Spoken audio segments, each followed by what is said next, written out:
Picture this. A dense mist-shrouded forest.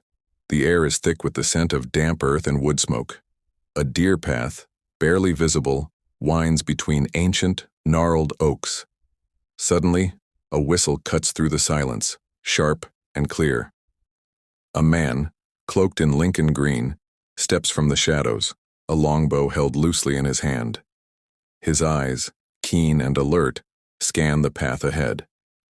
This is Sherwood Forest, and you've just entered the world of Robin Hood. For centuries, his name has been a whisper on the wind, a symbol of rebellion, justice, and hope for the downtrodden. We all know the story, or at least we think we do. The dashing outlaw who robs from the rich to give to the poor, the loyal band of merry men, the epic archery contests, the daring rescues, and the endless outsmarting of the cruel sheriff of Nottingham. And of course, the timeless romance with the fair maid Marian. It's a tale etched into our collective memory, retold in countless books, films, and songs. But what if I told you that the story you know is just a fraction of the truth? What if the real Robin Hood was far more complex, more mysterious, and perhaps even more dangerous than the hero of our bedtime stories? Today we journey back in time, peeling back layers of legend and folklore to uncover the historical breadcrumbs that might lead us to the real man behind the myth. We'll sift through dusty medieval manuscripts, decipher cryptic ballads, and explore the turbulent world of 12th and 13th century England. Was Robin Hood a real person? A dispossessed nobleman? A common yeoman, or something else entirely? Was he a righteous hero fighting for the oppressed? Or was he simply a clever bandit, a product of his violent times? Forget everything you think you know. The real story of Robin Hood is a puzzle, a mystery that has captivated historians for generations. And the search for answers begins now. Our quest for the historical Robin Hood takes us deep into the heart of medieval England, a land of stark contrasts. On one hand, you had soaring cathedrals and the chivalric code of knights. On the other, you had brutal poverty, rampant injustice, and the iron-fisted rule of the nobility. The king's law was absolute, especially when it came to the royal forests. These vast tracts of land weren't idyllic parks. They were the king's private hunting grounds, governed by a set of incredibly harsh laws known as the forest law.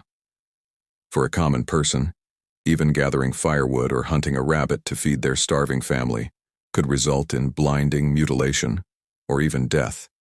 It was in this oppressive environment that the idea of an outlaw hero, someone who defied this unjust system, would have been incredibly appealing.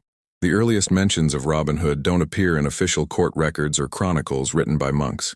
Instead, they surface in the most powerful medium of the time, popular ballads sung by minstrels in taverns and town squares. The first concrete literary reference we have dates back to 1377 in a poem called Piers Plowman by William Langland. In it, a lazy priest confesses he doesn't know his prayers perfectly, but he knows the rhymes of Robin Hood. This tells us something crucial. By the late 14th century, Robin Hood's stories were already so well known and widespread that they were considered common knowledge, more familiar to some than the Lord's Prayer. These early ballads, like A Jest of Robin Hood, paint a very different picture from the sanitized hero we know today. This early Robin is a yeoman, a class of independent small landowners and farmers, not a dispossessed earl. He's a master of disguise and a brilliant archer, yes, but he's also quick-tempered, cunning, and sometimes brutally violent. In one story, he and his men ambush, deceive, and behead the sheriff of Nottingham and his companion, parading the sheriff's head through the town. This isn't the charming rogue of Hollywood movies. This is a gritty, dangerous figure forged in a brutal world. His motto isn't a simple rob from the rich and give to the poor. Instead, he primarily targets corrupt, wealthy church officials and abusive figures of authority like the sheriff. He's a champion of the common man, but his justice is often swift and bloody. So if these stories were so popular, does that mean he was real? This is where things get tricky. For centuries, historians and enthusiasts have scoured archives, searching for a Robert Hood or Robin Hood in the records who fits the profile. And they've found several. The name was surprisingly common. One promising candidate is a man named Robert Hodd, a fugitive from Wakefield, Yorkshire, mentioned in court rolls from 1226. This Habahad, as he was nicknamed, was an outlaw, and the timing and location, Yorkshire, which contains Barnsdale Forest, an early setting for the legends before Sherwood became more famous, are tantalizingly close.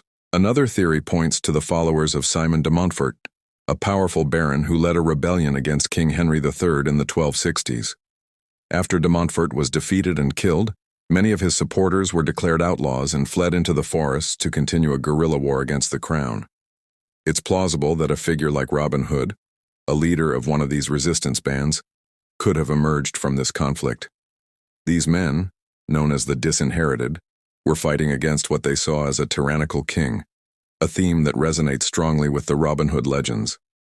The idea of a nobleman forced into outlawry, fighting to reclaim his lands and rights, fits this historical context perfectly. As the centuries passed, the legend evolved. The raw, violent yeomen of the early ballads began to soften. By the 16th century, the playwright Anthony Munday reimagined Robin as the noble Earl of Huntingdon, a change that made the story more palatable to an aristocratic audience. This is where many of the familiar elements we know today started to appear. Maid Marian, who was originally the star of her own separate May Day festival tradition, was grafted onto his story, providing a noble love interest. Friar Tuck, a jovial and rebellious cleric, joined the band. The focus shifted from class warfare to a more romanticized struggle against a few bad apples, like Prince John and the Sheriff, rather than the entire feudal system.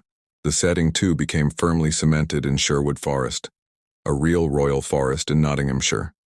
We can almost picture the merry men gathered around a campfire beneath the sprawling branches of the major oak, a real 1,000-year-old tree in Sherwood that has become inextricably linked with the legend. The story was polished, expanded, and transformed from a gritty tale of social protest into a grand adventure romance. It was this version, popularized by writers like Sir Walter Scott in his novel Ivanhoe, and later cemented by Hollywood, that became the definitive image of Robin Hood in the modern world. He became less of a revolutionary and more of a charming swashbuckler, a hero who upholds the true ideals of England while the corrupt king is away. So what's the final verdict? Was Robin Hood a hero or an outlaw? The truth is, he was likely both and perhaps neither. It's highly probable that there wasn't a single historical Robin Hood, but that the legend is a composite, a folk hero woven from the threads of many different stories and real-life outlaws. He represents a powerful, enduring fantasy, the idea that when justice fails and rulers become tyrants, a champion will rise from the shadows to fight for the common people. He's the embodiment of resistance against oppression. The Robin Hood of the early ballads was a product of his time, a violent response to a violent system. The Robin Hood of later romance was a symbol of idealized chivalry and loyalty. The real power of the legend isn't whether or not he actually existed, but why people needed him to exist. He gave a voice to the voiceless and hope to the hopeless. In every generation, his story is retold and reshaped to reflect the struggles and aspirations of the time. He's not just a character in a story. He's an idea. And that idea, that one person, armed with courage, conviction, and a good longbow, can stand up to injustice, is why the legend of Robin Hood will never die. Thank you so much for joining us on this journey into the Greenwood. If you enjoyed uncovering the mystery behind the myth, don't forget to hit that like button and subscribe for more deep dives into history's greatest legends. Let us know in the comments which historical figure you want us to investigate next. Until then, stay curious.